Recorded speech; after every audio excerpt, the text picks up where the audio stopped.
ভিডিওটা ঈদের আগের দিনের শপিং, খাওয়া দাওয়া, ঘোরাফেরা আর অনেক কিছুই আছে এই ভিডিওতে। হ্যালো সবাইকে, কেমন আছেন সবাই? ঈদের দিন আমরা বের হব, এটা ছিল হুটহাট একটা প্ল্যান। তাই আগের দিন মিমাপু, আমি আর মিনময়ী বের হয়েছি। টুসটাস করে রেডি টেডি হলাম। আমার ভীষণ ইচ্ছে করছিল ঈদের দিন পরার জন্য একটা নতুন জামা কিনবো। এছাড়া ঈদের দিন আমার একজন আপু আসবে, আপুটাও চাচ্ছিল আমি আর আপুর জন্য ঈদের দিন সেম সেম জামা পরি। আমি রিক্সা নিয়ে চলে যাচ্ছিলাম মৃন্ময়ী আর মিমাপুর কাছে। এদিকে মিমাপু বের হয়েছে আজকে চুল কাটবে, তো সবার আগে আমরা চুল কাটতে চলে গেলাম। 1 বছর আগে এই ঈদের আগের দিন আমি আর মিমাপু একসঙ্গে চুল কেটেছিলাম। আজকে মিমাপু একা কাটছে, আমারও ইচ্ছে করছিল চুল কেটে ফেলার, কিন্তু আগের কোনো প্ল্যান নেই, তাই আর কাটলাম না। এই যে চুল টুল কাটা শেষ।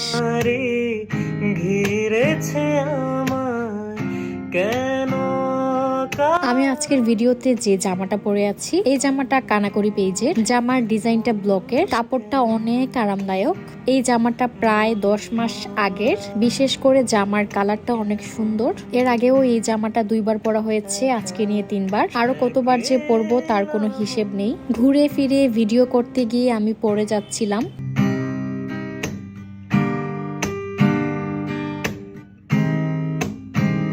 এই ভিডিও ক্লিপে মিমাপু আর মৃন্ময়ী দুজনেই নমুনা করে 2টা পোজ দিল। এবারে আমাদের প্ল্যান হচ্ছে আমরা দেশালে যাব, গিয়ে আমি সেম সেম 2টা জামা কিনবো। শপিং ব্লগ কিন্তু আপনারা অনেক পছন্দ করেন। আমি নিজেও মানুষের শপিং ব্লগ দেখার জন্য অনেক বেশি আগ্রহ নিয়ে বসে থাকি। আমি বসে আছি, দেখো তুমি রিক্সায় উঠে এই ভিডিও ক্লিপগুলো না নিলেই না হয়। এবারে সিলেটে আসার পর মৃন্ময়ীর সঙ্গে আমার ওই দিনই প্রথম দেখা। এই যে আমরা চলে গেলাম দেশালে। দেশালের জুয়েলারি আমার বরাবরই অনেক পছন্দের, দেখলেই মন চায় সবগুলা কিনে ফেলি। আমি একটা কুর্তি নিয়ে এসেছিলাম সাইজ চেঞ্জ করব বলে, ভুল করে 38 সাইজ নিয়েছিলাম। আমি দেশালের 40 সাইজটা পরি, অনেক সময় 38এও হয়ে যায়। আমি একটু ঢিলে ঢালা জামা পরতে পছন্দ করি, তাই সব সময় একটু বড় সাইজের জামা নেওয়াটাই প্রেফার করি। আমি না অপেক্ষা করে বসে আছি কবে দেশালে 40% ছাড় দিবে, আমি গিয়ে সব পছন্দের জামা কিনে ফেলবো। অবশ্য এরও যে অপেক্ষা করছি তা না, এর মধ্যে আমার অনেক জামা কাপড় কিনা হয়ে গেছে। ডিসকাউন্টে জামা কিনতে পারলে একটা অন্যরকম আনন্দ কাজ করে। দেশালেরই 40% ডিসকাউন্টের ব্যাপারটা কিন্তু বিশাল লাভজনক। এবারে চলে গেলাম দেশি দোষে, কিচ্ছু পছন্দ হয়নি, তাই চলে গেলাম আড়ং-এ। আড়ং-এর তাগা সেকশনে অনেকগুলো জামা সিলেক্ট করে ট্রায়াল দিলাম, কিন্তু পরার পর একটা জামাতেও আমাকে ভালো লাগছিল না, নিজের কাছে কেমন জানি লাগছিল। মিমাপু আর মৃন্ময়ীকে যে জামা পরেই দেখাই না কেন তারা আমাকে বলে সুন্দর লাগছে, তাই তাদের উপর তো আর ভরসা করা যায় না। এই জামাটা তাও কিছুটা ভালো লেগেছিল, কিন্তু এই পিঙ্ক জামাটা আমার একেবারেই ভালো লাগেনি। গলার ডিজাইনটা সুন্দর, কিন্তু পরার পর ঠিকঠাক লাগছিল না। এর চাইতে আমার গায়ের জামাটাই ভালো। এই প্রথমবার মনে হয় আমি জামা কিনতে গিয়ে এত পরিমাণে জামা ট্রায়াল দিয়েছি, কিন্তু একটা জামাও নিজের মনের মতন লাগছিল না। এই জামাটা এমনিতে দেখার পর ভালো লাগছিল, কিন্তু পরার পর একেবারেই কেমন কেমন। এই জামাটা সুন্দর ছিল, কিন্তু গলার যে ডিজাইনটা ওইটা আমার ভালো লাগেনি। দেখেন আরো কতগুলা জামাই আমি ট্রায়াল দিয়েছি, সবগুলার মনে হয় ভিডিও ক্লিপ নেওয়া হয়নি। ওই দিন মানুষের পরিমাণ অনেক কম ছিল, ট্রায়াল রুম একেবারেই ফাঁকা, যার জন্য অনেক আরাম করে প্রত্যেকটা জামা যাচাই বাছাই করতে পেরেছি। বিশেষ করে এই কাফতানের কালারটা আমার অনেক ভালো লেগেছে, একই সঙ্গে ফিটিংসটাও ভালো ছিল।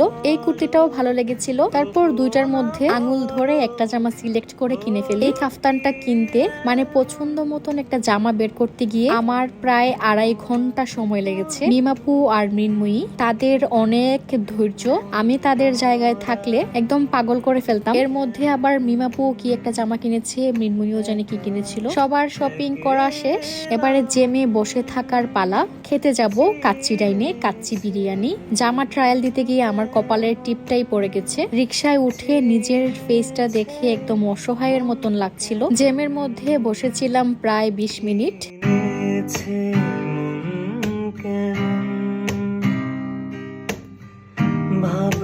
অনেকদিন পর আমরা একসঙ্গে শপিং করেছি। কেনাকাটা করতে আমার অনেক ভালো লাগে, নিজের জন্য, অন্যদের জন্য।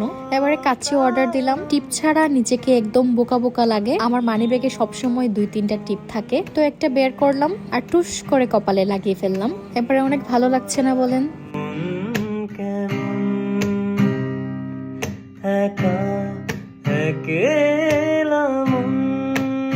কোনো কারণেই আমি টিপ ছাড়া ছবি কিংবা ভিডিও করি না। স্কিন কেয়ার ভিডিও করার সময়ও আমি আমার কপালে টিপ লাগিয়ে রাখি। তবে ইদানিং চাইতে না চাইতেও অনেক জায়গায় টিপ স্কিপ করি, তবে সেটা নিজের ইচ্ছার বিরুদ্ধে। টিপ পরলে আহামরি ভালো লাগে কিনা জানি না, তবে টিপ না পরলে আহামরি খারাপ লাগে সেটা আমি বুঝি। অবশেষে মিমাপু আমাদের সবার একটা সেলফি তুলছে।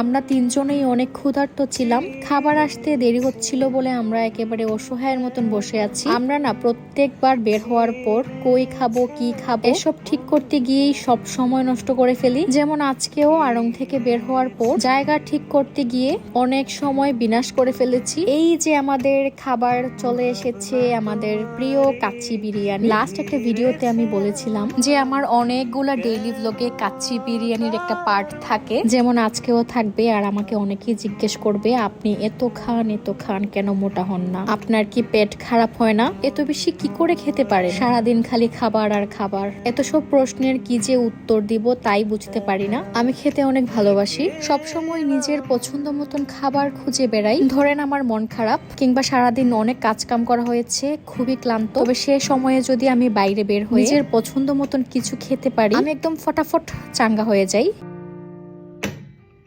ছায়া পেলে তোমার ছুঁয়ে গেছি তো। আমাকে সবচেয়ে বেশি প্রশ্ন করা হয় যে আমি এত বেশি খাই কেন মোটা হই না। এটার কারণ আমি নিজেও জানি না। আর আমার কাছে আমাকে একেবারেই চিকন মনে হয় না, খাবারের তুলনায় মনে হয় একটু চিকন। তবে আমার জন্য তো এটা ভালো দিক।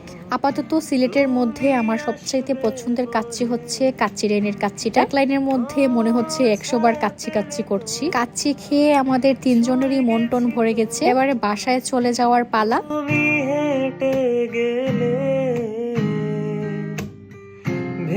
বাসায় যাচ্ছি আমি আর মৃন্ময়ী। মিমাপু এর ফাঁকে একটা সিএনজি নিয়ে নিজের বাসায় চলে গেছে। বাসায় এলাম, এবারে ফ্রেশ হওয়ার পালা। অনেকক্ষণ বাইরে থেকেছি। যাওয়ার সময় সানস্ক্রিন, বিবি ক্রিম, আইলাইনার, মাস্কারা অনেক কিছুই লাগানো হয়েছে। এবারে ডাবল ক্লিনজিং করা উচিত, তাই করছি। বাসায় এসে ফ্রেশ হওয়ার যে সময় এটা আমার খুবই ভালো লাগে। তবে বাসায় এসেই আমি ফ্রেশ হতে চলে যাই না, একটু বিছানায় লেটে পুটে তারপর যাই। কিছু কিছু জায়গায় আমি অনেক অলস। আপাতত বাসায় সারাক্ষণ আম চলে। এই যে ফ্রেশ হয়ে আম খেতে বসে গেলাম। আজকের ভিডিওটাকে ডেইলি ব্লগ বলা যায় না, শুরু করেছি বিকাল থেকে আর শেষ করে দিয়েছি রাতের আগেই। এই যে এই অবধি আজকের ভিডিও, আর লম্বা করতে চাচ্ছি না। সবাই অনেক বেশি ভালো থাকবেন, সবাইকে জানাই টাটা।